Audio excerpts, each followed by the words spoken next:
सुबह का समय था। हल्की धूप खेतों पर फैल रही थी। एक छोटे से गांव में गोपाल नाम का एक गरीब किसान रहता था। उसके पास केवल एक छोटा सा खेत था, जो वर्षों से अच्छी फसल नहीं दे रहा था। मेहनत करने के बाद भी उसके घर में 2 वक्त का भोजन जुटाना कठिन हो जाता था। गोपाल हर दिन सूर्योदय से पहले उठता, खेत में घंटों मेहनत करता और शाम को थका हुआ घर लौटता। उसकी पत्नी सीता हमेशा उसका हौसला बढ़ाती। एक दिन सीता ने कहा, आप इतनी मेहनत करते हैं, फिर भी हमारी किस्मत क्यों नहीं बदलती? गोपाल ने गहरी सांस लेते हुए कहा, शायद भगवान ने हमारी किस्मत ऐसी ही लिखी है। उसी समय गांव में खबर फैली कि गौतम बुद्ध अपने शिष्यों के साथ पास के जंगल में ठहरे हुए हैं। दूर दूर से लोग उनके दर्शन और उपदेश सुनने जा रहे थे। सीता ने कहा, आप भी जाइए। शायद बुद्ध हमें कोई ऐसा मार्ग बताए जिससे हमारे जीवन में बदलाव आए। अगली सुबह गोपाल बुद्ध से मिलने निकल पड़ा। कई घंटों की यात्रा के बाद वह उस स्थान पर पहुंचा जहां बुद्ध शांत मुद्रा में वृक्ष के नीचे बैठे थे। उनके चारों ओर अनेक लोग बैठे थे। बुद्ध ने सभी को देखकर कहा, मनुष्य का सबसे बड़ा धन उसका मन है। यदि मन हार जाए तो संसार का कोई धन उसे सुख नहीं दे सकता। सभा समाप्त होने के बाद गोपाल बुद्ध के पास पहुंचा और उनके चरणों में प्रणाम किया। भगवान, उसने कहा, मैं बहुत गरीब किसान हूँ। दिन रात मेहनत करता हूँ, फिर भी गरीबी मेरा पीछा नहीं छोड़ती। क्या मेरी किस्मत कभी बदल सकती है? बुद्ध मुस्कुराए। उन्होंने पूछा, तुम्हें क्या लगता है, तुम्हारी सबसे बड़ी समस्या क्या है? गोपाल बोला, गरीबी। बुद्ध ने शांत स्वर में कहा, नहीं, तुम्हारी सबसे बड़ी समस्या गरीबी नहीं, बल्कि यह विश्वास है कि तुम्हारी किस्मत बदल नहीं सकती। गोपाल चुप हो गया। बुद्ध ने पास पड़ी मिट्टी उठाई और बोले, ये मिट्टी देखो, यदि इसे यूं ही छोड़ दिया जाए तो ये केवल धूल है। लेकिन किसान इसी मिट्टी में बीज बोता है और वही मिट्टी सोना उगा देती है। गोपाल ध्यान से सुन रहा था। बुद्ध आगे बोले, किस्मत भी इसी मिट्टी की तरह होती है। जो व्यक्ति धैर्य, सही सोच और निरंतर कर्म का बीज बोता है, वही अच्छे फल प्राप्त करता है। गोपाल ने पूछा, लेकिन मैं तो वर्षों से मेहनत कर रहा हूँ। बुद्ध ने कहा, मेहनत और सही दिशा में की गई मेहनत में अंतर होता है। केवल परिश्रम पर्याप्त नहीं, बुद्धि, धैर्य और करुणा भी आवश्यक है। इतना कहकर बुद्ध गोपाल को अपने साथ जंगल की ओर ले गए। कुछ दूर चलने पर उन्होंने एक सूखा हुआ पेड़ दिखाया। क्या ये पेड़ फिर से हरा हो सकता है? बुद्ध ने पूछा। गोपाल बोला, यदि इसकी जड़ें जीवित हों और समय पर पानी मिले तो हाँ। बुद्ध मुस्कुराए। ठीक वैसे ही मनुष्य का जीवन भी है। जब तक आशा और प्रयास जीवित हैं, तब तक उसकी किस्मत बदल सकती है। इन शब्दों ने गोपाल के मन में नई उम्मीद जगा दी। लेकिन बुद्ध ने कहा, यदि सच में अपनी किस्मत बदलना चाहते हो, तो कल सूर्योदय से पहले फिर मेरे पास आना। मैं तुम्हें एक ऐसी परीक्षा दूंगा, जो तुम्हारे जीवन की दिशा बदल सकती है। गोपाल ने सिर झुकाकर कहा, भगवान, मैं अवश्य आऊंगा। उस रात गोपाल सो तो गया, लेकिन उसके मन में बार बार यही विचार आता रहा। क्या वह परीक्षा उसकी गरीबी दूर करेगी? क्या सच में उसकी किस्मत बदलने वाली है? इन सवालों के साथ रात बीत गई और अगली सुबह उसके जीवन का सबसे महत्वपूर्ण दिन बनने वाला था। अगली सुबह सूरज निकलने से पहले ही गोपाल बुद्ध के पास पहुंच गया। उसने विनम्रता से प्रणाम किया। बुद्ध ने मुस्कुराते हुए कहा, तुम समय पर आ गए। जो व्यक्ति समय का सम्मान करता है, वह अपने जीवन का भी सम्मान करता है। फिर बुद्ध ने उसे एक छोटा सा कपड़े का थैला दिया। थैले में गेहूं के कुछ बीज थे। गोपाल ने आश्चर्य से पूछा, भगवान, क्या केवल इन बीजों से मेरी किस्मत बदल जाएगी? बुद्ध ने शांत स्वर में उत्तर दिया, बीज छोटे होते हैं, लेकिन उनमें पूरे खेत को बदल देने की शक्ति होती है। ठीक वैसे ही छोटे छोटे अच्छे कर्म मनुष्य के पूरे जीवन को बदल सकते हैं। इसके बाद बुद्ध ने उसे एक कार्य सौंपा। इन बीजों का आधा हिस्सा अपने खेत में बोना और आधा उन किसानों को देना जिनके पास बीज खरीदने के लिए धन नहीं है। गोपाल उलझ गया। उसने सोचा, मेरे पास तो पहले ही बहुत कम है। यदि मैं आधे बीज बांट दूंगा, तो मेरी फसल और भी कम हो जाएगी। उसके मन में लालच और करुणा के बीच संघर्ष शुरू हो गया। घर पहुंचकर उसने सारी बात अपनी पत्नी सीता को बताई। सीता ने कहा, यदि ये बुद्ध का आदेश है, तो अवश्य इसके पीछे कोई गहरा अर्थ होगा। अगले दिन गोपाल ने साहस करके आधे बीज अपने खेत में बो दिए और बाकी आधे गांव के 3 गरीब किसानों में बांट दिए। कुछ लोगों ने उसका मजाक उड़ाया, खुद के पास खाने को नहीं है और दूसरों को बीज बांट रहा है। वे हंसने लगे। गोपाल ने कोई उत्तर नहीं दिया। उसे बुद्ध के शब्द याद थे, सच्चा धन बांटने से घटता नहीं, बढ़ता है। दिन बीतते गए, सभी किसान अपने अपने खेतों में मेहनत करते रहे। एक रात तेज आंधी और बारिश आई। कई खेतों की फसल को नुकसान पहुंचा। गोपाल भी चिंतित होकर सुबह खेत पहुंचा, लेकिन उसने देखा कि उसके खेत की मिट्टी ने पानी को अच्छी तरह संभाल लिया था। पौधे झुके जरूर थे, पर टूटे नहीं थे। उसी समय वे 3 किसान भी उसके पास आए जिन्हें उसने बीज दिए थे। उन्होंने कहा, भाई गोपाल, यदि तुमने हमें बीज न दिए होते तो इस साल हमारे घर चूल्हा भी न जलता। उनकी आंखों में कृतज्ञता थी। कुछ दिनों बाद पूरा गांव यह देखकर चकित रह गया कि गोपाल के खेत में इस बार पहले से कहीं अधिक हरी भरी फसल लहलहा रही थी। गोपाल ने मन ही मन बुद्ध को प्रणाम किया, लेकिन बुद्ध की शिक्षा अभी पूरी नहीं हुई थी। कुछ ही दिनों बाद गांव में एक धनी व्यापारी आया। उसने घोषणा की कि वह सबसे अच्छी फसल वाले किसान से मिलने वाला है। गांव वालों ने तुरंत गोपाल का नाम लिया।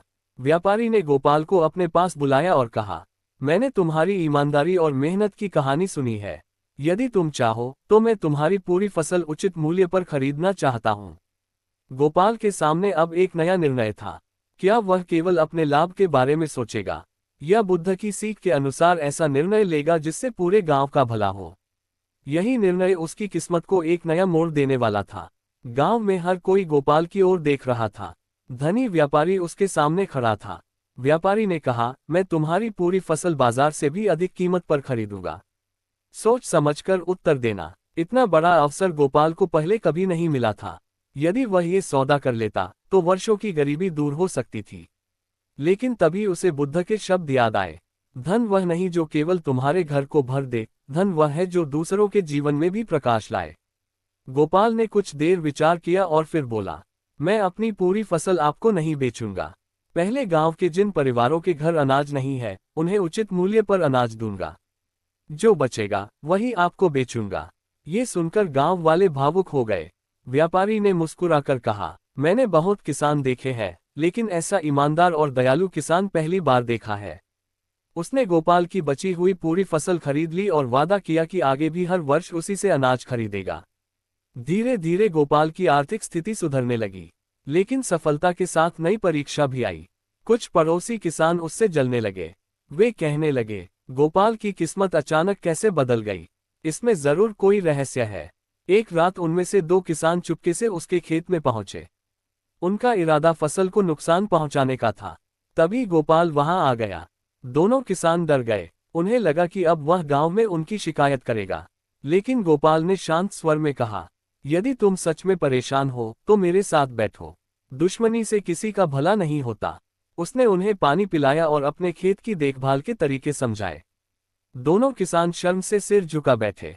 उन्होंने कहा, हमें माफ कर दो, ईर्ष्या ने हमारी बुद्धि छीन ली थी। गोपाल ने बिना किसी क्रोध के उन्हें क्षमा कर दिया। अगले ही दिन वह बुद्ध से मिलने पहुंचा और सारी घटना बताई। बुद्ध मुस्कुराए और बोले, जिस दिन मनुष्य अपने शत्रु को भी क्षमा कर देता है, उसी दिन उसकी सबसे बड़ी जीत होती है। फिर बुद्ध ने गोपाल से पूछा, बताओ, तुम्हारी किस्मत किसने बदली, इन बीजों ने, व्यापारी ने, या किसी चमत्कार ने? गोपाल ने विनम्रता से उत्तर दिया, नहीं भगवान, मेरी किस्मत मेरे विचारों, मेरे कर्मों और आपकी सीख ने बदली है। बुद्ध ने संतोष से सिर हिलाया, लेकिन उन्होंने कहा, तुम्हारी अंतिम परीक्षा अभी बाकी है। जो उसे पार कर लेगा वह केवल धनवान नहीं बल्कि सच्चे अर्थों में समृद्ध कहलाएगा। गोपाल ने हाथ जोड़कर कहा, मैं हर परीक्षा के लिए तैयार हूँ। उसे नहीं पता था कि आने वाले दिनों में एक ऐसा कठिन समय आने वाला है जो उसकी करुणा, धैर्य और सच्चाई तीनों की परीक्षा लेने वाला था। कुछ ही दिनों बाद गांव पर एक बड़ा संकट आ गया। कई महीनों तक बारिश नहीं हुई। खेत सूखने लगे, तालाबों का पानी घट गया और किसानों के चेहरों पर चिंता साफ दिखाई देने लगी। गोपाल ने अपने खेत को देखा। इस बार भी उसकी फसल पहले से बेहतर थी, लेकिन यदि सूखा कुछ दिन और रहा तो सब नष्ट हो सकता था। गांव के लोग एक दूसरे से झगड़ने लगे। कोई पानी के लिए लड़ रहा था तो कोई अनाज छिपाने लगा। हर किसी को अपने परिवार की चिंता थी। उसी समय गोपाल को बुद्ध की सीख याद आई। संकट के समय जो केवल अपने बारे में सोचता है वह भय का दास बन जाता है। जो सबके बारे में सोचता है वही सच्चा नेता बनता है। गोपाल ने गांव के बुजुर्गों की सभा बुलाई। उसने कहा, यदि हम अलग अलग लड़ेंगे तो सब हार जाएंगे, लेकिन यदि मिलकर काम करेंगे तो शायद हम इस कठिन समय को पार कर लें। कुछ लोगों ने उसकी बात का समर्थन किया, लेकिन कुछ ने कहा, जब अनाज कम है तो कोई क्यों बांटे। गोपाल ने बिना बहस किए अपने घर का आधा अनाज गांव के सबसे गरीब परिवारों को दे दिया। उसकी पत्नी सीता ने भी मुस्कुराकर कहा, जिस घर से दया निकलती है वहां कभी सुख की कमी नहीं रहती। गोपाल ने गांव के युवाओं के साथ मिलकर पुराने सूखे कुएं की सफाई शुरू की। कई दिन तक सभी ने मिलकर मेहनत की। पत्थर हटाए गए, मिट्टी निकाली गई और एक नया जलमार्ग बनाया गया। कुछ दिनों बाद अचानक पहाड़ों पर वर्षा हुई। धीरे धीरे पानी उस कुएं तक पहुंचने लगा। पूरे गांव में खुशी की लहर दौड़ गई। लोगों ने देखा कि मिलजुल कर किया गया परिश्रम किसी चमत्कार से कम नहीं था। सभी किसान गोपाल की प्रशंसा करने लगे। लेकिन गोपाल ने कहा, मेरी नहीं, एकता और मेहनत की प्रशंसा करो, यही हमारी असली ताकत है। जब ये समाचार बुद्ध तक पहुंचा तो उन्होंने गोपाल को अपने पास बुलाया। बुद्ध ने पूछा, यदि तुम अपना सारा अनाज अपने परिवार के लिए बचा लेते तो क्या होता। गोपाल ने उत्तर दिया, शायद मेरा परिवार कुछ दिन सुरक्षित रहता, लेकिन पूरा गांव दुखी रहता। बुद्ध मुस्कुराए और बोले, आज तुमने समझ लिया कि सच्ची समृद्धि केवल धन से नहीं, बल्कि दूसरों के जीवन में आशा जगाने से मिलती है। फिर भी बुद्ध ने कहा, अब केवल एक अंतिम शिक्षा बाकी है, वही तुम्हारी किस्मत की कहानी को पूर्ण करेगी। गोपाल ने श्रद्धा से उनके चरण स्पर्श किए। उसे महसूस हो रहा था कि अब उसकी सबसे बड़ी दौलत खेत, धन या फसल नहीं, बल्कि वह ज्ञान है जिसने उसके जीवन को बदल दिया। समय बीतता गया। अब गोपाल केवल एक गरीब किसान नहीं रहा था। उसकी पहचान एक ईमानदार, दयालु और बुद्धिमान व्यक्ति के रूप में पूरे क्षेत्र में फैल चुकी थी। दूर दूर के गांवों से लोग उससे खेती ही नहीं, बल्कि जीवन जीने की सीख लेने आने लगे। एक दिन गौतम बुद्ध ने गोपाल को फिर अपने पास बुलाया। गोपाल ने उनके चरणों में प्रणाम किया और कहा, भगवान, आपकी शिक्षाओं ने मेरा जीवन बदल दिया। अब मुझे समझ नहीं आता कि मैं आपका ऋण कैसे चुकाऊं। बुद्ध मुस्कुराए और बोले, ज्ञान का ऋण धन्यवाद से नहीं, बल्कि उसे आगे बांटने से चुकाया जाता है। इसी समय पास के गांव से एक युवक बुद्ध के पास आया। उसने दुखी होकर कहा, भगवान, मैं मेहनत करता हूं, फिर भी हर काम में असफल हो जाता हूं। मेरी किस्मत बहुत खराब है। बुद्ध ने गोपाल की ओर देखा और कहा, आज इसका उत्तर मैं नहीं, गोपाल देगा। गोपाल कुछ क्षण शांत रहा। फिर उसने युवक से कहा, कुछ वर्ष पहले मैं भी यही सोचता था कि मेरी गरीबी मेरी किस्मत है। लेकिन मैंने जाना कि किस्मत बदलने की शुरुआत हमारे विचारों से होती है। उसने आगे कहा, जब मैंने शिकायत करना छोड़ा, मेहनत के साथ सही सोच अपनाई, दूसरों की मदद की और कठिन समय में धैर्य रखा, तभी मेरा जीवन बदलना शुरू हुआ। युवक ध्यान से सुनता रहा। बुद्ध ने जमीन पर एक बीज रखते हुए कहा, देखो, इस छोटे से बीज में विशाल वृक्ष बनने की क्षमता है। लेकिन यदि इसे मिट्टी, पानी और समय न मिले तो ये कभी वृक्ष नहीं बन सकता। फिर उन्होंने कहा, मनुष्य की किस्मत भी इसी बीज की तरह है। सही कर्म, धैर्य, ईमानदारी और करुणा उसे फलने फूलने का अवसर देते हैं। युवक की आंखों में नई आशा जाग उठी। उसने प्रणाम करते हुए कहा, भगवान, आज से मैं अपनी किस्मत को दोष नहीं दूंगा, मैं अपने कर्म बदलूंगा। बुद्ध ने संतोषपूर्वक कहा, यही सच्चा परिवर्तन है। कुछ वर्षों बाद गोपाल का गांव पूरे राज्य में समृद्ध गांवों में गिना जाने लगा। वहां के लोग एक दूसरे की सहायता करते, ईमानदारी से काम करते और किसी भूखे व्यक्ति को बिना भोजन के नहीं जाने देते। जब भी कोई गोपाल से उसकी सफलता का रहस्य पूछता, वह मुस्कुराकर केवल इतना कहता, किस्मत आसमान से नहीं उतरती, वह हमारे विचारों, कर्मों और धैर्य से बनती है।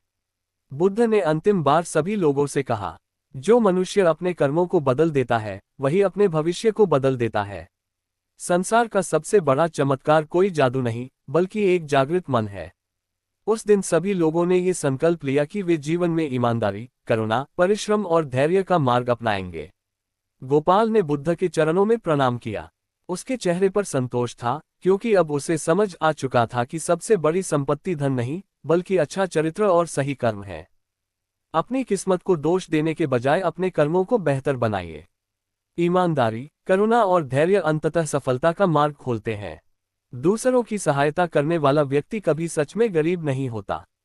सच्ची समृद्धि धन से नहीं, अच्छे चरित्र और नेक कर्मों से मिलती है।